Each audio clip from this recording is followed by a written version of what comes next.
Princess Anne is the second child and only daughter of Queen Elizabeth and Prince Philip. Born on the 15th of August, 1950 at Clarence House in London. Known for her no-nonsense attitude, the princess has garnered a very well-deserved reputation for hard work and commitment to her charitable causes. No one exemplifies the traditional royal career better than Princess Anne, created Princess Royal this year in recognition of her tireless work for the Save the Children Fund. Her trip to the Far East was only the latest of several in a packed timetable that makes her one of the hardest working royals. Despite being referred to as the most hard-working member of the British royal family, she isn't necessarily the most well-known. In recent years, however, a wave of popularity for the princess has developed following the airing of the Netflix series, The Crown. Has it changed your perceptions of the royals, your perception of Princess Anne? I mean, honestly, I didn't really know anything about her, so I kind of got the call and I was like, okay, cool. And then I kind of went away and was like, oh wow, she's a real deal. She's this kind of royal rock star. Her elder brother's role was, of course, predestined, but hers was not. With slim chances of ever wearing the crown, Anne was left to figure out her own destiny.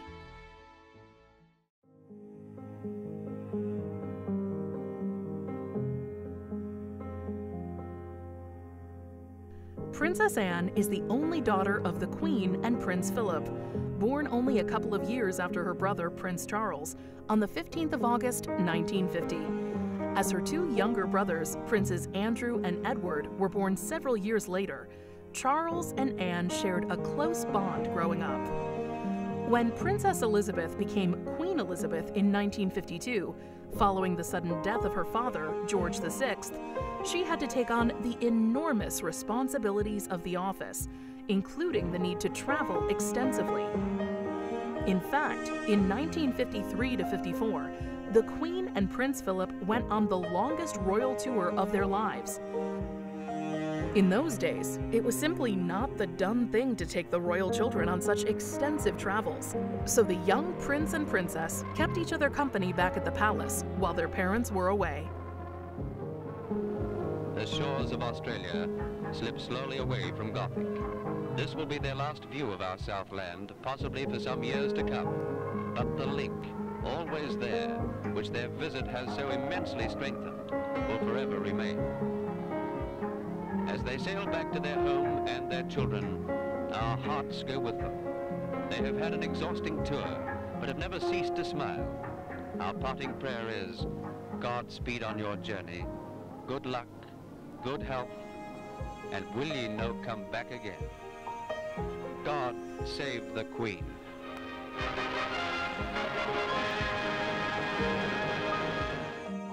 Towards the end of the tour in 1954, Charles, along with his 4-year-old sister Anne, set sail on the Royal Yacht Britannia's maiden voyage from Portsmouth to the Grand Harbor in Malta, and then onward to meet the Queen and Prince Philip in Tobruk.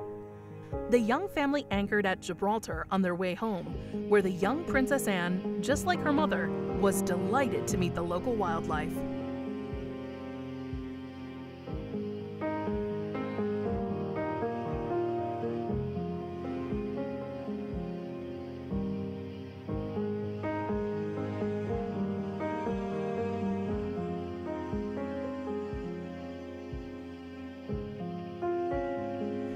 The royal family's life at that time was blessed, with summer and Christmas holidays spent in Balmoral and Sandringham, really laying the foundations for Princess Anne's love of horseback riding.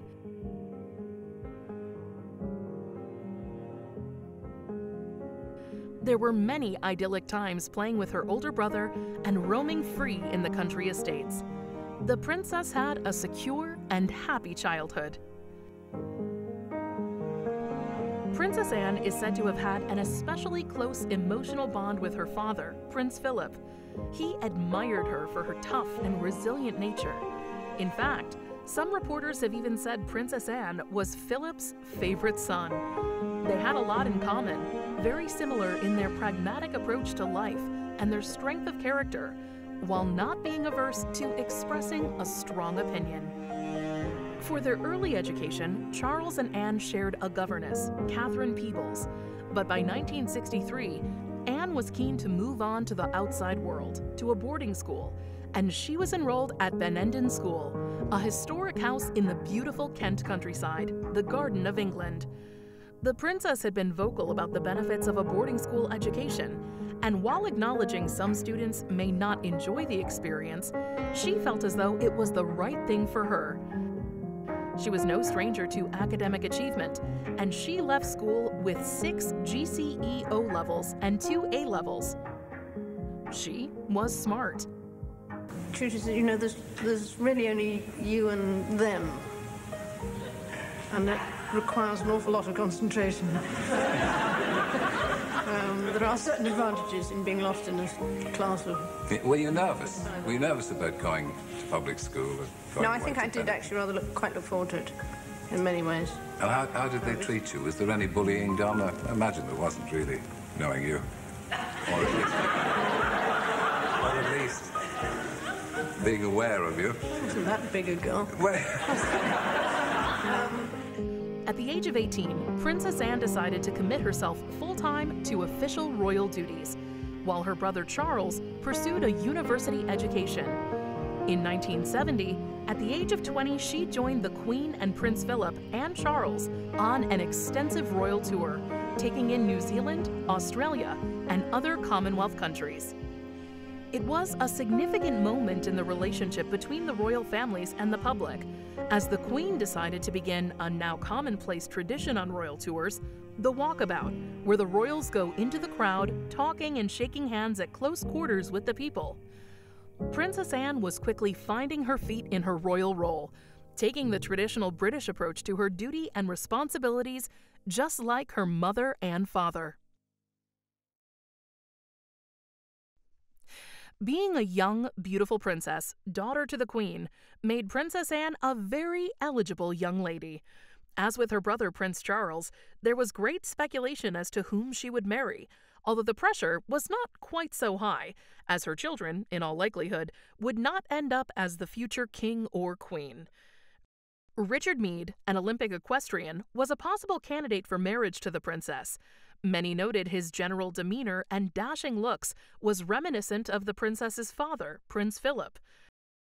Anne and Richard got on very well together, but it was not a relationship the firm considered ideal for the young princess. The two parted ways.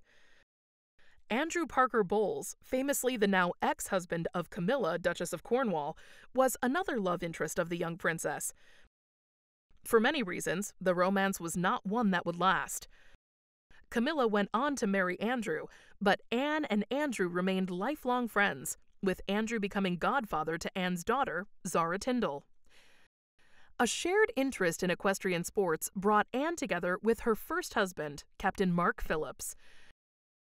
Why have you kept a bay in the wedding service? Well, for that reason, I think it's in the service. And perhaps because I'm rather an old-fashioned girl.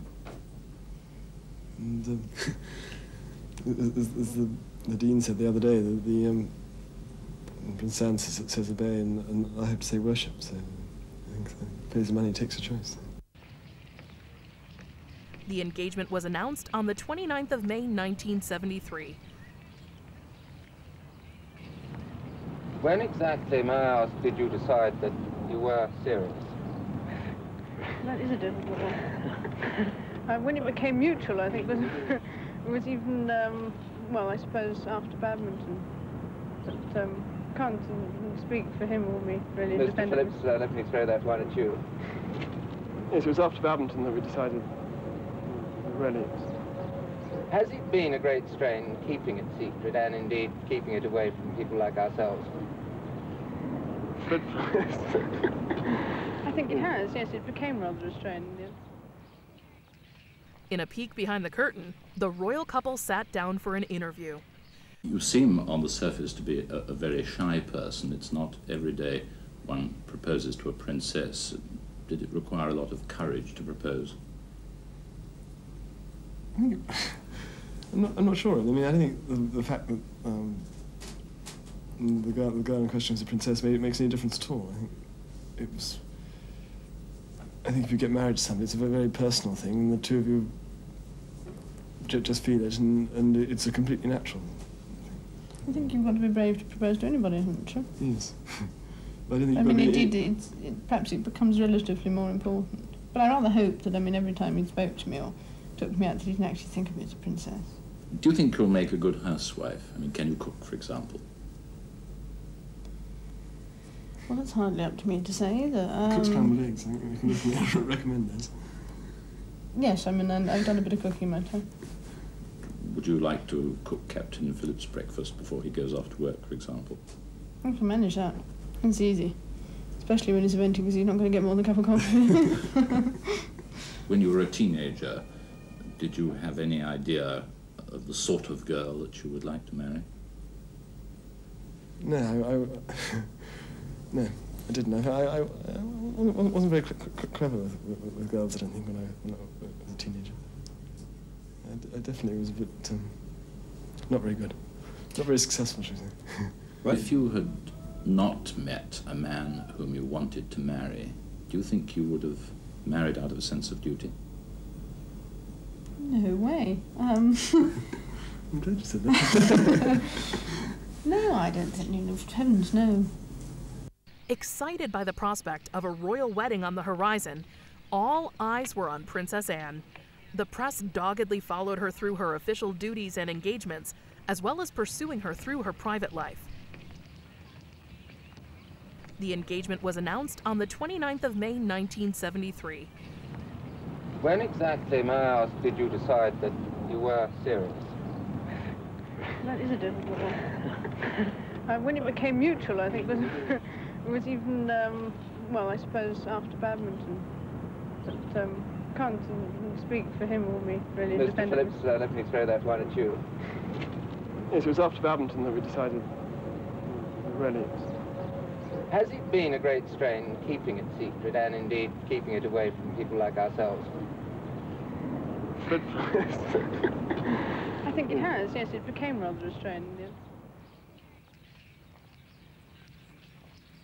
In a peek behind the curtain, the royal couple sat down for an interview.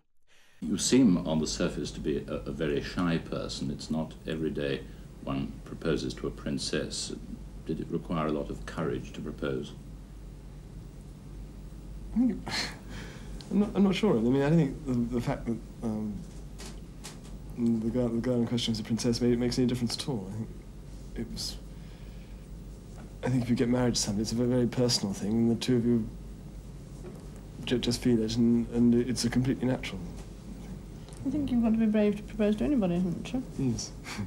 But I don't think I mean, indeed, perhaps it becomes relatively more important. But I rather hope that, I mean, every time he spoke to me or took me out, that he didn't actually think of me as a princess. Do you think you'll make a good housewife? I mean, can you cook, for example? Well, that's hardly up to me to say either. Cook scrambled eggs, I think we can recommend those. Yes, I mean, I've done a bit of cooking in my time. Would you like to cook Captain Phillip's breakfast before he goes off to work, for example? I can manage that. It's easy. Especially when he's eventing, because you're not going to get more than a cup of coffee.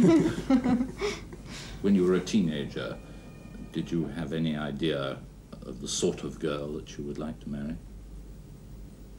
No, no, I didn't. I wasn't very clever with girls, I don't think, when I was a teenager.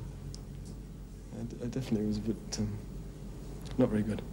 Not very successful, should I say. Right. If you had not met a man whom you wanted to marry, do you think you would have married out of a sense of duty? No way. I'm glad you said that. No, I don't think, no, heavens, no. Excited by the prospect of a royal wedding on the horizon, all eyes were on Princess Anne. The press doggedly followed her through her official duties and engagements, as well as pursuing her through her private life.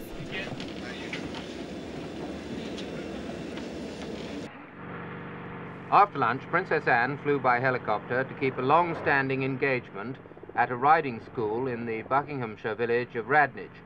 She watched a riding demonstration by severely handicapped children. The Princess is patron of the Riding for the Disabled Association.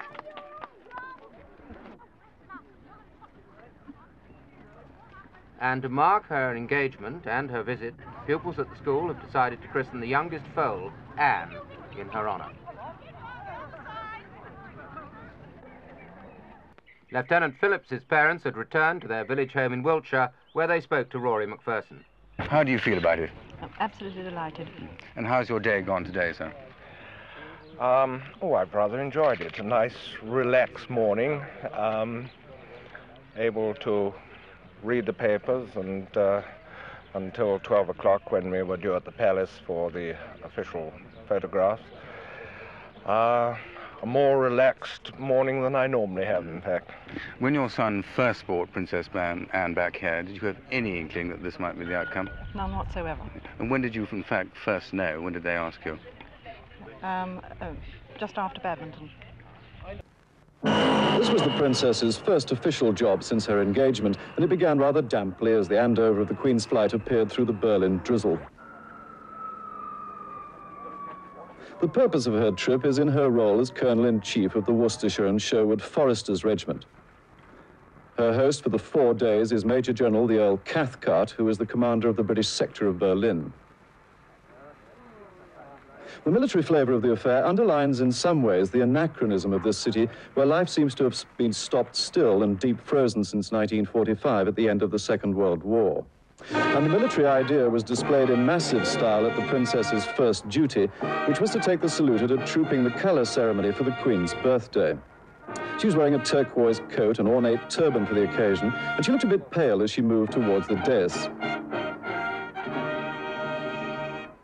The garden party that followed took place in front of another Hitlerian edifice. The Princess was on familiar ground here, exercising her skill at chatting people up, the skill being that the chat should not be too short, not too long.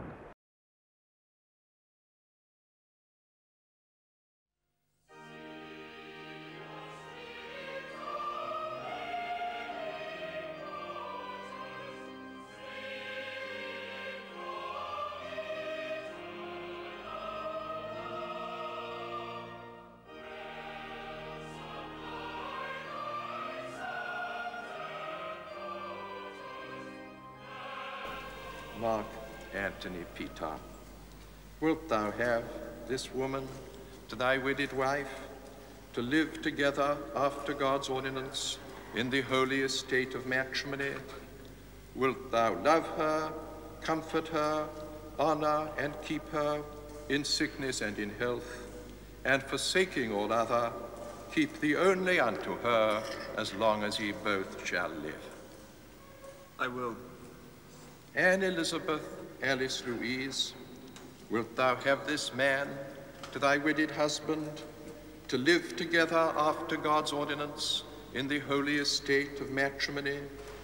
Wilt thou obey him and serve him, love, honor, and keep him in sickness and in health, and forsaking all other, keep thee only unto him, so long as ye both shall live? I will. I pronounce that they be man and wife together, in the name of the Father, and of the Son, and of the Holy Ghost. Amen. It is thought that Mark was offered a royal title by the Queen, but turned it down, preferring to keep Captain as his title. As she was the first of the Queen's children to marry, it was indeed a very special day. Last coach on the last stage of its journey through the forecourt and right into the centre courtyard of the palace. This really is coming home for the moment. Buckingham Palace really must be home to them all. And it comes into that central courtyard. We're looking at it through the glass window of the grand entrance.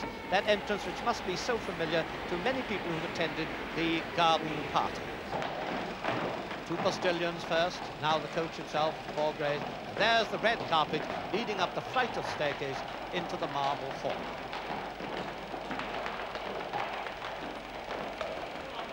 Mr. Shoal reins in carefully.